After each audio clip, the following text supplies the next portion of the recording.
एक झूठ बोलने वाले मुख्यमंत्री दिल्ली में भी थे, जो बड़े बड़े दावे वादे कर कर आए थे।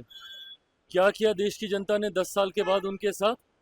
उनको दिल्ली की सत्ता से बाहर कर दिया। तो जब आदरणीय लालू जी ये बात कहते हैं कि अगर झूठ को नापने की कोई मशीन हो, अगर ये मशीन 90 के दशक में होती तो दूध का दूध पानी का पानी उसी वक्त हो जाता। विपक्ष के पास जब कोई मुद्दा बचता नहीं है ना, तो वो व्यक्तिगत आरोप प्रत्यारोप की राजनीति करते हैं। आजकल ना विपक्ष की ये आदत बन गई है सिर्फ आरोप लगाना और भाग जाना।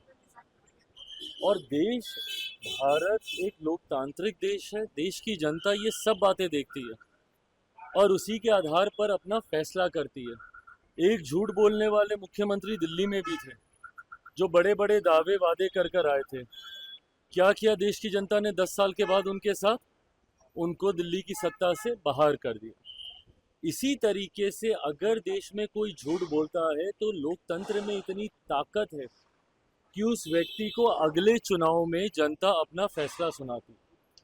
अब यही पैमाना है, यही मापदंड है। जिस मापदंड की बात आदरणीय लालू जी कर रहे हैं, ये वही मापदंड है कि देश की जनता ने निरंतरता में अगर तीसरी बार मेरे प्रधानमंत्री आदरणीय नरेंद्र मोदी जी पे भरोसा किया है, तो इसका मतलब कहीं ना कहीं पिछली 3 बार से वो अपने वादों पर, अपनी बातों पर खरा उतर रहा है।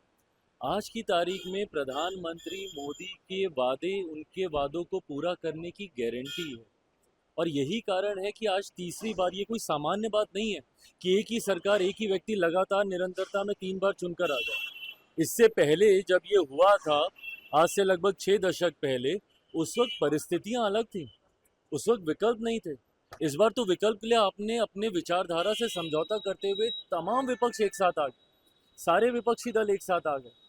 एक दूसरे को जो देख नहीं सकते अपने अपने राज्यों में, वो दल तक एक साथ आ गए। कांग्रेस आम आदमी पार्टी ना पंजाब में देख सकती है, दिल्ली का चुनाव आमने सामने लड़े। लेफ्ट ममता बनर्जी, ये सब एक साथ एक मंच पर आ गए प्रधानमंत्री मोदी को हराने के लिए। क्या हो गया? उसके बाद भी तीसरी बार जनता ने उन्हें चुना।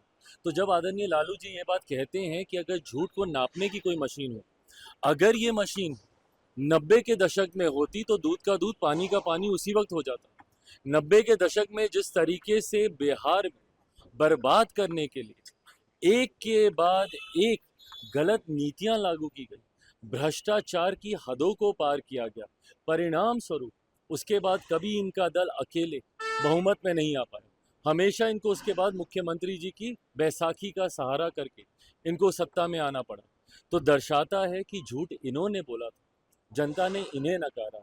तीसरी बार मेरे प्रधानमंत्री को प्रधानमंत्री पद देने के बाद जनता ने उनके वादों पर मोहर लगाने का काम किया कि यही व्यक्ति हैं जो अपनी बातों को पूरा कर सकते। स्वागत है, मैं अपनी तरफ से, अपनी पार्टी की तरफ से उनका स्वागत करता हूँ। बिहार वासियों की तरफ से माँ महिम का मैं स्वागत करता हूँ। और मुझे खुशी है इस बात की कि जिस तरीके से बिहार हमारा आज केंद्र बन गया है। कुछ लोग इस बात का सवाल उठाते हैं कि हमारे प्रधानमंत्री बार बार बिहार क्यों आ रहे हैं। भाई, हमारे लिए खुशी की बात है कि जब प्रधानमंत्री, आज 7-8 महीने बीते नहीं लोकसभा चुनाव को, कभी दरभंगा में उनका कार्यक्रम, तो कभी जमुई में उनका कार्यक्रम, कल भागलपुर में उनका कार्यक्रम, आज माँ महिम आ रही, पीछे भी उनका कार्यक्रम था यहाँ पर। तो ये दर्शाता है कि किस तरीके से बिहार एक महत्वपूर्ण राज्य है।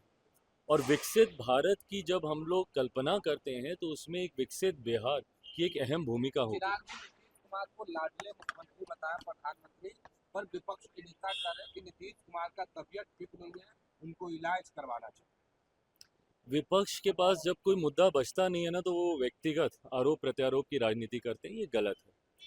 प्रदेश के मुख्यमंत्री हैं, इस तरीके से उनको लेकर भ्रम फैलाना, इस तरीके से उनके स्वास्थ्य के बारे में झूठी बातें करना आपकी बौखलाहट को दर्शाता है। आप जानते हैं कि विधानसभा का चुनाव आप हार रहे हैं, उपचुनाव में इनको पता चल गया, तथा कथित जो इनके गढ़ थे वो तक ये लोग हार चुके हैं। बेलागंज की सीट ये लोग हार चुके हैं, तरारी की सीट ये लोग हार चुके हैं। तो ये दर्शाता है कि आगामी विधानसभा चुनाव में विपक्ष अपना खाता भी खोल लेना तो ये बड़ी बात होगी। 225 से ज़्यादा सीटें जीतकर इस बार हम लोग सरकार बनाने जा रहे हैं। अब क्योंकि कोई मुद्दा नहीं बचा तो ये व्यक्तिगत आरोप पे विपक्ष आ गया है, जिसका जवाब भी जनता देगी। लालू प्रसाद यादव के बेटे हैं निशांत को कह रहे हैं कि आरजेडी ज्वाइन कर ले बेहतर हो। तेज प्रताप यादव ने भाई देखिए, ये अंतोगत्वा, ये फैसला एक व्यक्ति विशेष को लेना है। मेरी समझ के परे है कि क्यों बाकी के लोग इतने उत्साहित हैं ये फैसला उनको करना है कि उनको राजनीति में आना है, नहीं आना है, कब आना है, कैसे आना है। आएंगे तो हम लोग स्वागत ज़रूर करेंगे।